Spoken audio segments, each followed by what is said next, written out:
Le débat sur l'avortement, on a l'impression qu'il est complètement bloqué, n'est-ce pas? Et si le vrai problème, ce n'était pas les réponses qu'on apporte, mais la question même qu'on se pose. Pour cette analyse, on va repartir de la base, vraiment la base de tout, la question de la définition. Alors, pourquoi ce blocage? En fait, c'est assez simple à comprendre.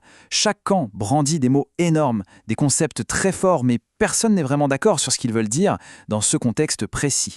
D'un côté, il y a la liberté. La liberté de disposer de son corps, de choisir son avenir. C'est un pilier de nos sociétés, c'est clair. Et de l'autre, la vie, le droit d'exister, le devoir de protéger les plus vulnérables. Tout aussi fondamental, évidemment. Le truc, c'est que les deux côtés parlent le même langage, celui des droits. Des droits fondamentaux, inaliénables. Forcément, ça mène à un dialogue de sourds. Comment on s'en sort? Et si le problème venait justement de ces mots?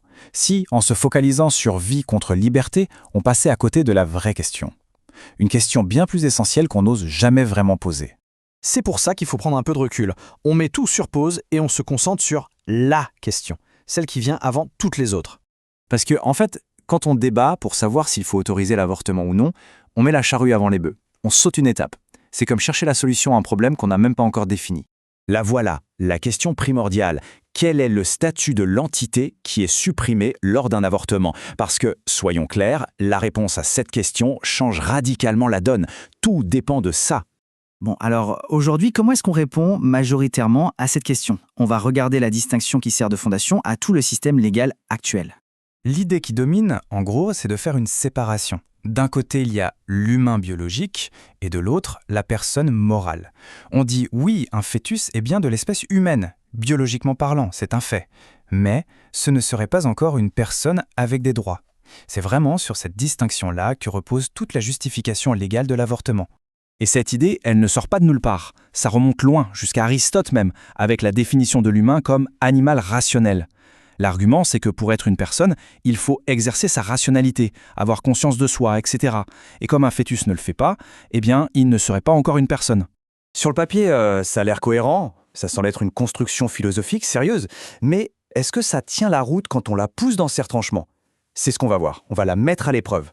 Le meilleur moyen de tester une règle, quelle qu'elle soit, c'est de regarder les cas extrêmes, les cas limites. C'est là qu'on voit si elle est vraiment solide ou si elle craque. Alors, la règle est simple, on l'a dit, humanité morale égale rationalité exercée. Ok, maintenant, appliquons-la. Prenons deux situations. D'abord, le fœtus. Il n'exerce pas sa rationalité. D'après la règle, conclusion, ce n'est pas une personne. Maintenant, prenons un patient avec une pathologie psychiatrique très lourde, qui l'empêche lui aussi d'exercer sa rationalité. Le critère est exactement le même.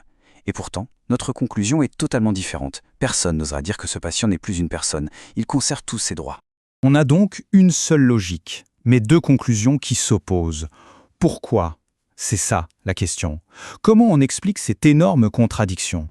Cette résistance qu'on a tous de manière intuitive et universelle à déshumaniser ce patient, elle nous dit quelque chose de très important. Elle prouve qu'en réalité, au fond, on ne fait pas dépendre la valeur d'une vie humaine de sa capacité à exercer sa rationalité à un moment donné.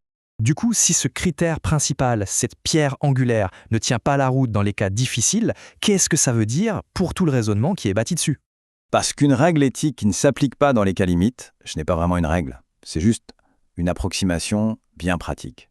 Ça veut dire que cette fameuse distinction entre humain biologique et personne morale repose sur une fondation qui est en fait très, très fragile. Et ça nous laisse avec une question vertigineuse. Si le critère de la rationalité exercée ne fonctionne pas, alors, sur quelle base solide et non arbitraire peut-on définir ce qu'est un être humain? C'est exactement ce qu'on explorera dans la suite de cette analyse.